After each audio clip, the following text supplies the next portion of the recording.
makakatiyak na tatanungin nila aking kaligtasan. Amen, mga kapatid. Mga kapatid, bakit natin kailangan basahin ang Biblia sa araw-araw, mga kapatid, or ang Holy Bible? Makikita ito sa 2 Timoteo or 2 Timothy 3:16. Dahil ito ay mensahe sa ating namula sa ating Diyos. Amen.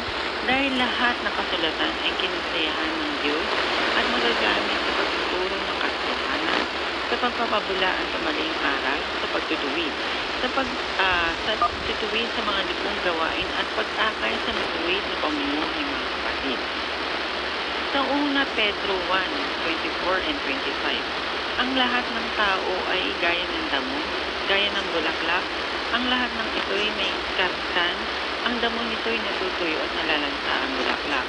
Ngunit ang salita ng Diyos ay mamamalagi kailanman. Amen, mga kapatid. Dahil ang mensahe ng Diyos ay magpakailanman